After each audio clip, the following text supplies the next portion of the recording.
It's hard to put into words the greatness of this dude. When I first started in AAU ball, and I was always the smallest kid on my team. Who can stop Steph Curry? Hopefully we'll never find out. Curry again from way downtown. I don't know how this guy makes this shot. Seventh pick in the 2009 NBA draft. Three-pointer. Bang! The lead. Stephen Curry. Hand down, man down.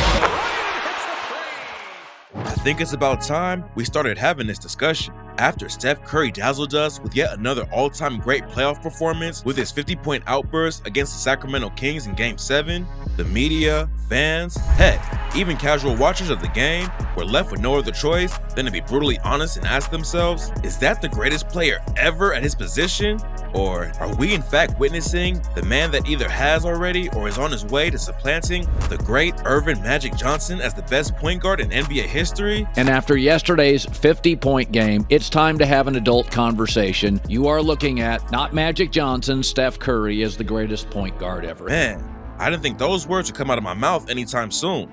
After Steph Curry and the Golden State Warriors won the 2022 NBA championship almost precisely 365 days ago, many fans and pundits of the game elevated Steph Curry onto the hallowed list of the 10 greatest NBA players of all time. We got a few questions for you. Well, I want to start with Curry. Do you think a fourth title puts him in your company? I'm talking top 10 all time. He's already in my company. And some even went to the brink of moving Steph Curry ahead of LeBron James as this generation's GOAT. After witnessing what Steph Curry did throughout the playoffs last season, and because Steph willed this franchise back to championship caliber after they had the worst record in the NBA just 2 seasons earlier without him, I couldn't help but acknowledge this man as not only one of the top 10 greats ever, but a guy who could one day make his way onto the Mount Rushmore of basketball when it's all said and done. Now 35 years old, Steph Curry continues to defy all the odds by relentlessly staving off Father Time and putting together some of the best stretches of basketball in his career. With the 2023 regular season well into the history books, Steph Curry finished this season as the oldest player in NBA history to have a season with a scoring average of at least 25 points, with shooting splits of at least 49% from the floor, 40% from three-point range, and 90% from the free throw line. Steph Curry's age 35 season compared to some of the other all-time greats at or around the same age looks something like this.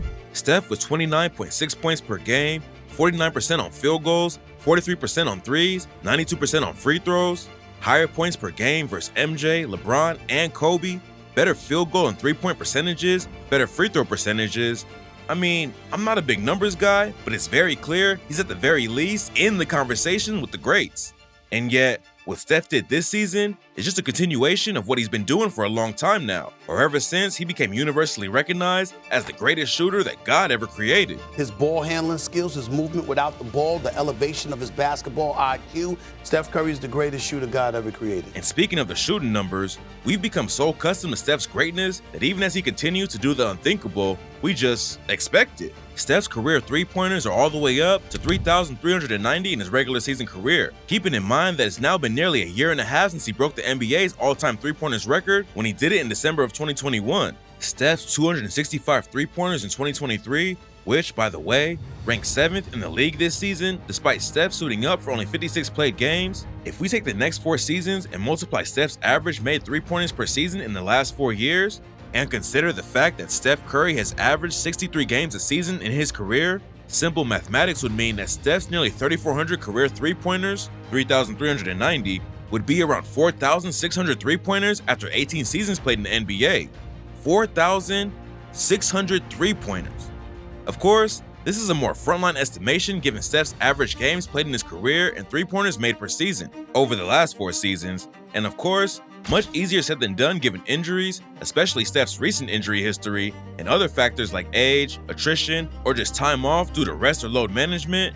But if, and I get it, this is perhaps a big if he's consistent with these numbers over the next 4 seasons, Steph is going to be so far ahead of any other human to ever play in the NBA from a made three-pointer standpoint, we'll wonder why we ever had a conversation in the first place about who's the greatest shooter in NBA history.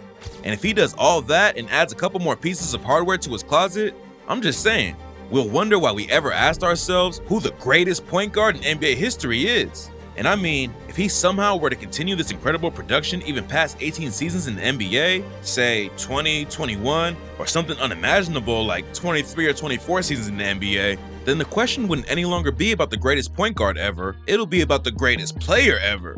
When it comes to any GOAT debate or trying to argue for your favorite player being ranked higher all time than another player, much of it has to do with how much you won. The chips, finals, MVPs, regular season MVPs, on top of your individual statistical dominance. As far as these highly subjective and ultra emotion invoking debates go nowadays, it might not even matter. Steph Curry might just play long enough and continue shattering record after record that he'll become the greatest point guard in NBA history by default because of modern day NBA fans that grew up watching Steph mold into a superstar and seeing him become the greatest shooter ever.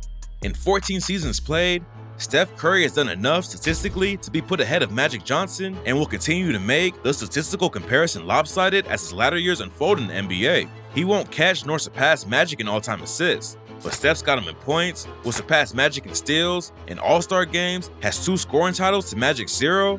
This means, hypothetically speaking, that another ring for Steph with a second Finals MVP won't just cement Steph's case as the greatest point guard ever, it'll close the case in his favor.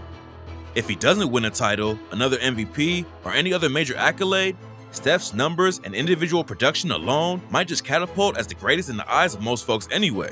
It often takes just a few of these, 50 points in a game, an NBA Finals MVP, the shot-making savvy, the skill, the eye test, to win arguments for basketball fans, purists, or masses that want to argue for a player being the definitive greatest of all time or the greatest ever at this position. For some fans, that 50-point Game 7 made Steph the hands-down GOAT at the point guard position.